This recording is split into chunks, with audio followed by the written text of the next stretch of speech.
Welcome to Sizzling Bites Kitchen. We are going to make almond katli today in Instapot.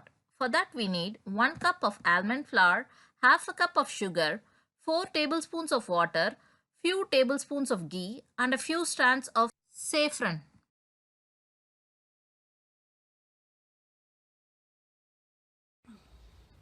To start with, add 4 tablespoons of water into Instapot and add half a cup of sugar.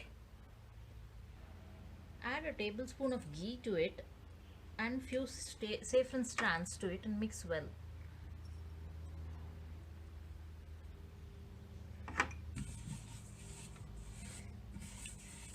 Mix well and close the Instapot lid and pressure cook for 4 minutes. Keep the Instapot in low pressure setting.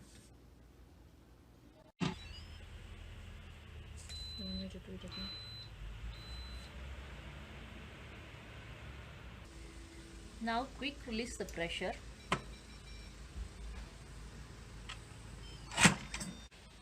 Add the almond flour and mix well without any lumps.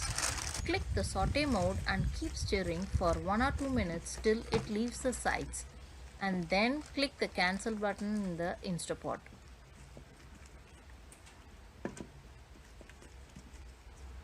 You can off the pot.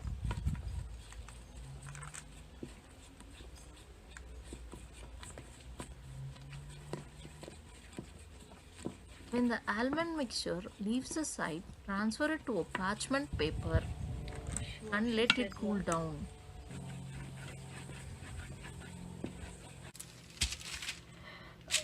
When the dough is cool enough to handle, mix it with hands and make it fileable like this.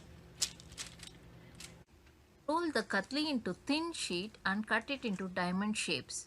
Your almond katli is now ready to be served. Thank you for watching. Please subscribe to our channel.